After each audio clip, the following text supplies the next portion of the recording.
Welcome everybody to another LEGO review. Today we're taking a look at the new Star Wars Brick Headz Battle of Endor Heroes set. This comes with 5 brick heads and is by far the best set for price per piece and value, and it's fantastic. And if you don't like brick heads, I still recommend picking this set up. It is a cool one. So it retails for $40. It has 549 pieces, and it is set 40623 from the Brick Headz line. And this is an anniversary set, something that they normally wouldn't make, but it's the 40th anniversary of Return of the Jedi. So they gave us some Return of the Jedi Battle of Endor Heroes, which is really cool. I think overall this set was a slam dunk, and I actually also really enjoyed building it. I normally am not very excited to build brick heads, and I've reviewed several on my channel before, but this one I actually was, and the building just seemed to go by really fast. It was like smooth. I didn't get bored of it. So as you can tell, we have Luke Skywalker, R2-D2, Lando Calrissian, Wicket, Princess Leia, which we'll show in just a moment. I really like the long box and the ombre kind of blacked into a sand green background. Looks really nice. Here is the back, just showing them a little bit, little changed up, as well as you can remove them from the bases. That's basically it for the box. So let's go on to the brick heads themselves. I did also want to note that these come with 5 individual building manuals, which is cool. So you can take a break in between or have somebody help you build them. This is the only time that I think that it's fine to have multiples when they're brick heads. It makes sense to me. Alrighty, here they are. And I gotta say, it makes me want to build the other brick heads that I have disassembled to make room for new sets. It makes me want to build all my brick heads back. Because now I have like 5 more in one go. I think that's so fun. But let's go ahead and start with Princess Leia. This is Leia in Endor gear. And I will note she does have more accurate legs than the Endor Leia from the diorama, the minifigure. But oh well. We have a printed belt piece, which looks really nice. And then obviously the dark green and sand green camo. She's holding a cookie for Wicket.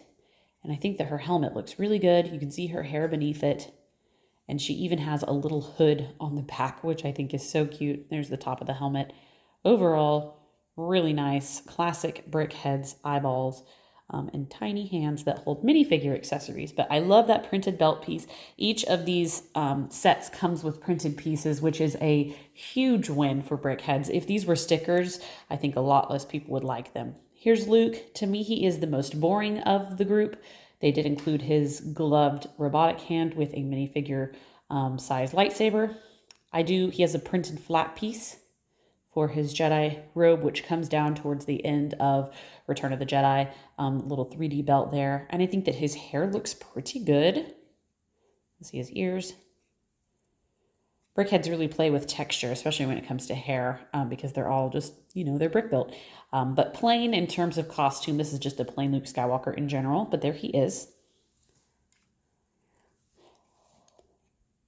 We have R2-D2 here, and I love that he is a little bit smaller. And I also love that they used the brick head's eyeball for him. I think it is so cute. While they did not really capture the dome of R2 because it is square, which I think would have phased out the way that brick heads are supposed to look. So it's like, it's a necessary limitation. He has a printed tile here, and then all of this square and round on top are shiny. And then each one of these is a printed tile, which is really nice. I think that it fleshes out this R2-D2 really, really well. He has a bit of detailing on the legs, and I do wish that they had a printed back panel for him, but I think overall they just really hit the nail on the head with this R2-D2. He is so cute. I think he looks great. And then we have Wicket, and he might be my favorite, or he's battling for my second favorite. I'm not entirely sure yet, but I love the way they did his little hood. I think it looks pretty good. Brick heads' eyes. They left a stud for his nose. The only thing that I wish they had done, which brick heads don't have mouths, but I wish they would have printed 2 little teeth because Wicket is like buck-toothed. This is a printed tile there for showing his fuzzy chest. And then he has little angular ears, one little tiny hand, and then another tiny hand holding a minifigure size spear. I think he is so cute. And again, he is little, and I love it. I would actually love if they came out with this amount of brick heads, but Ewoks. They could make several different characters, and that would be fantastic. That would sell so well, I think, to have just like a line of little Ewoks for Return of the Jedi, which who knows, maybe they could. I don't know. They we still have a lot of the year left. That would be so cute. And then lastly, we have Lando, and he is the other one that I'm battling between figuring out if he is my favorite or if it's Wicket. I love Lando as a character. I love the way he looks in Lego form and in Brick Headz form. He has this printed chest piece here and a printed mustache, which is super funny to me. But he looks great. He is in his Return of the Jedi outfit, which is like the blue and kind of tan with the cape. You can get a good look at his hair. And I love the texturing at the back to show kind of like his coily hair. And then there is the cape, of course, because it's Lando, and he's not holding any accessories, but he is just a fantastic looking Brick Headz. I would love if they made him in his classic outfit as well. Maybe if this one sells well enough, they will do some more.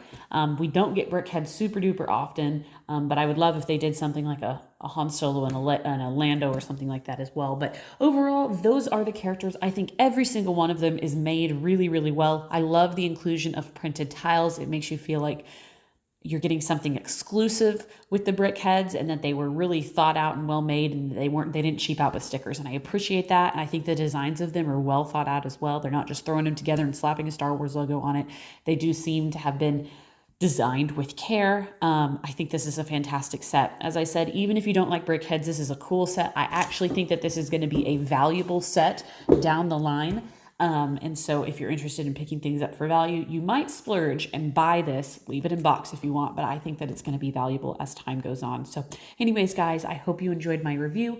Let me know what you think in the comments below. And until next time, I will see you guys later.